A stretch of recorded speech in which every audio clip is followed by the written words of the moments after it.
Arsenal have responded with their first win in 5 games. This game was crazy, full of so much drama and absolute scenes at the end. So from Mikel Arteta's tactics to our midfield game changes and a massive twist in the title race, let's break it all down and discuss the 5 things we learned from Aston Villa 2, Arsenal 4.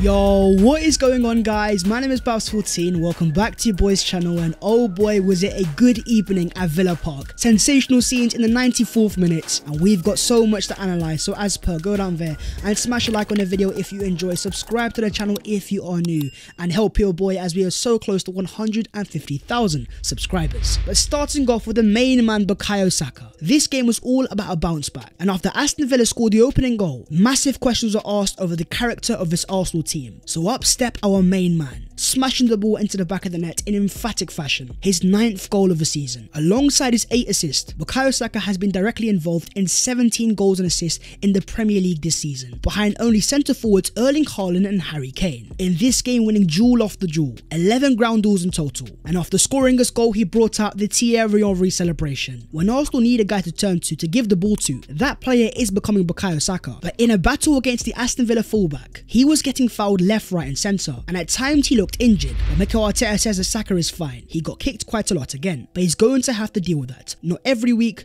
but every 3 days. Sometimes in training as well. It's his game. Teams are not stupid and they want to stop him, but we need to protect him. This goes out to the referees who consistently allow Saka to be fouled time and time again. In this game it became personal, and there was one moment where Bukayo lost it. Not happy with the challenge from Felipe Coutinho, he pushed him to one side. This all goes back to Thierry Henry, who recently sent a message to Saka saying big players are not nice, and if anything this is all motivating him to play even better, to take even more players on. It says a lot about his character. This guy is a fighter, he is built different, and with 17 goals and assists, the real question here is there a winger in the Premier League right now better than Bukayo Saka? On the left hand side you had Leandro Trossard, making his first Arsenal Premier League starts. A different profile to Gabriel Martinelli, and I believe he was very solid. 1 out of 1 dribble, 3 out of 3 long balls, and 22 out of 26 passes. Trossard is not as direct as Martinelli, but he's definitely more secure on the ball. And when it comes to sustaining pressure and driving at deep blocks, Trossard is a very useful player. He's got a bag load of Laporta,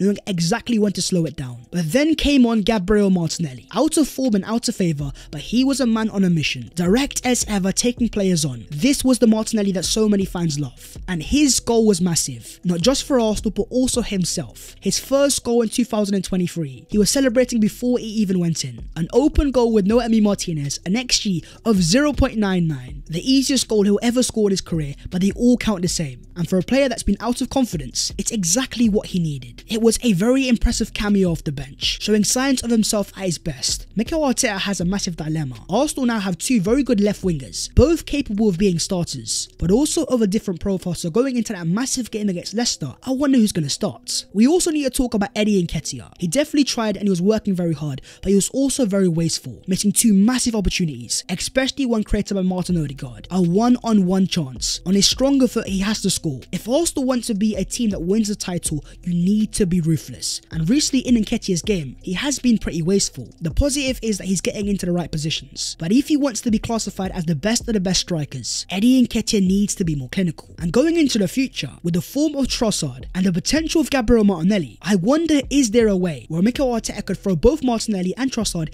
into the same team? Moving on to the second thing, sustained tactical dominance. This was a game of 2 halves, and in the first half it was a half of Aston Villa, 2-1 up with goals from Ollie Watkins and Felipe Coutinho. The narrative was being written, ex-Arsenal manager Unai Emery damaging the Arsenal title charge. I could see the headlines and it wasn't looking good. Even though Arsenal had 67% of the ball and 89% of the field tilt, Villa was slightly edging it on the XG, 0.27 to 0.13, with a title charge on the line and the world waiting for Arsenal to fail. The second half we needed something gargantuan, and after Mikel Arteta sent out the Arsenal players early, the Arsenal players responded, with the overall XG of Aston Villa being 0.4 and Arsenal a massive 3.27. We, my friends, are talking absolute dominance. 66% of the ball, 599 passes, 72 final third entries and a 3.7 expected threat created. Have a look at the field tilts. Wave after wave of Arsenal pressure, 81% to be exact. Statistically one of the most dominant performances that we have seen all season. The idea of sustaining pressure is that you're going to make chances, and Arsenal made plenty. But even though we were wasteful, Nketiah and Odegaard missing massive chances, Arsenal kept to their plan, they kept patient and they kept trying, and eventually broke down the door via Alexander Zinchenko. And Mikel Arteta was going absolutely berserk on the sidelines. And there was this fantastic moment just before Arsenal scored, where the referee stopped the Arsenal play after a rolling ball, and Mikel Arteta was seen imitating him. Personally speaking, I love seeing my manager so passionate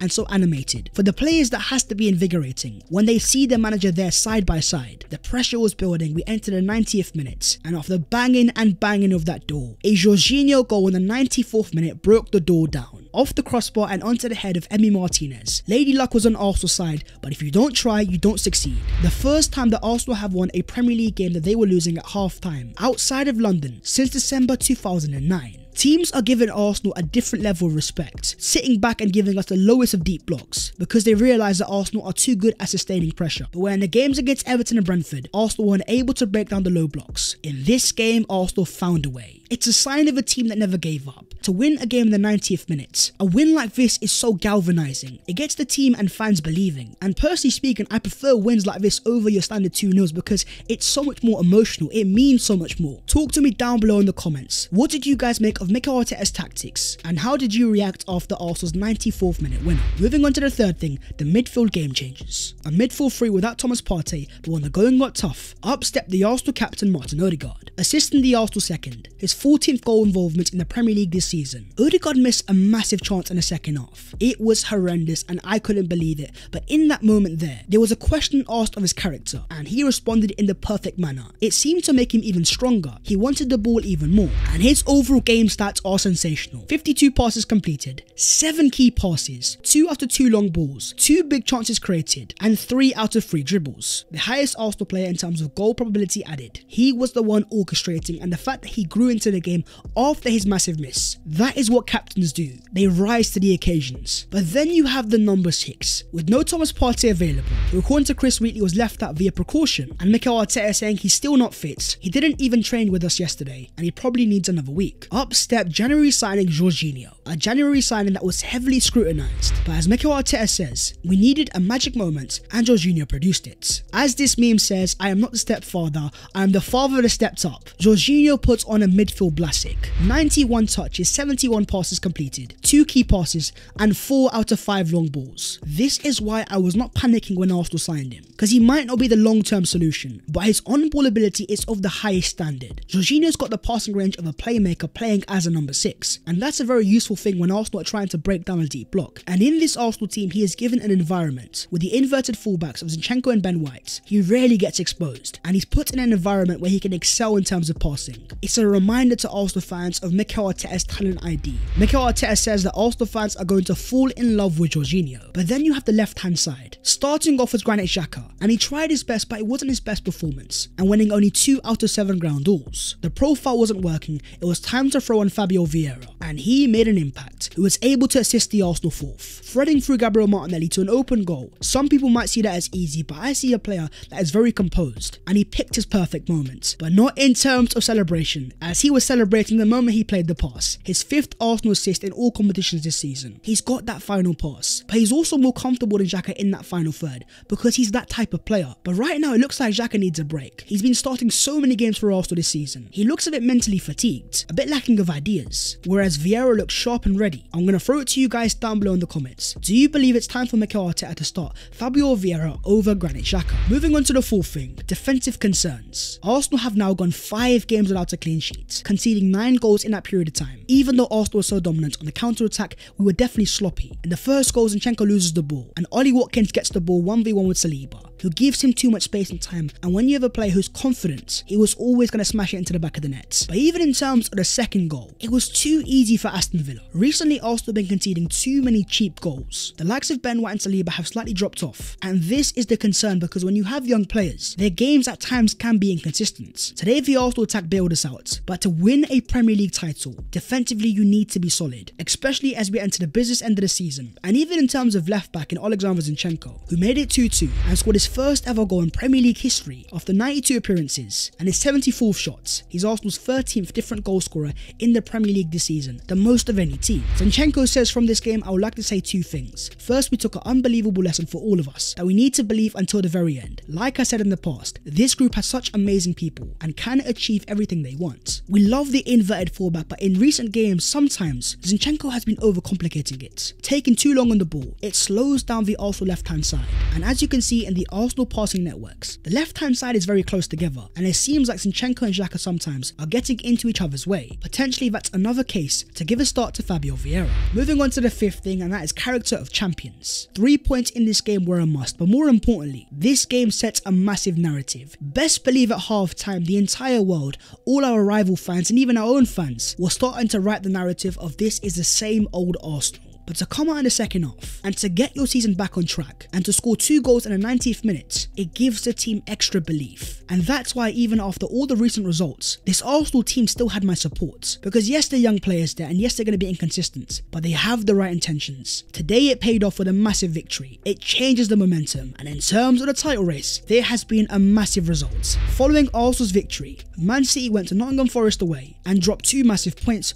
drawing 1-1. And that means in terms of the Premier League table, Arsenal have moved back on top, 2 points clear with a game in hand. This is why I was not overreacting after the Man City game, because I realised the Man City aren't a consistent team. They aren't the Man City of 17-18, and even in the game against Arsenal, apart from our mistakes, we were the more dominant team. And here's how it looks for Arsenal going into the future. Next up is Leicester away, then Everton at home, Bournemouth at home, a Europa League round of 16 first leg, Fulham away, and then the second leg of the Europa League. Games there that won't be easy, but games there that are winnable. Leicester away won't be simple. With the likes of Maddison and Co, they are a dangerous team in transition, but after winning it in today's manner, it builds belief and builds momentum, and momentum's a game changer. The perspective changes now, and Arsenal fans will have more belief going into the game against Leicester that if we're able to win, we can sustain our lead and potentially pull 5 points clear if we win our game in hand against Everton at home. But it's at this point where I'm going to relax, because as we saw in the past, 8 points, 5 points or 3 points, gaps mean nothing at this stage of the season, and it's all about taking it game by game. And the next month hopefully Arsenal will get even stronger. The return of Gabriel Jesus, the return of Thomas Partey, and a fully fit Emil Smith-Rowe, and hopefully they get us somewhere. But after this gargantuan victory, let me know your thoughts down below in the comments. How are you feeling, and who were your standout players? But that is the video there and there, so hopefully you guys have enjoyed. If you have, don't forget to smash a like and also subscribe to the channel if you are new. If you want to follow your boy on all of his social medias, then the links are down below in the description. But that was the 5 things we learned from Aston Villa 2, Arsenal 4, a much needed gargantuan victory. In the 94th minute, it was sensational scenes. We're back top of the Premier League, but let's keep moving in silence, and I will see you next time. Take care, in a bit.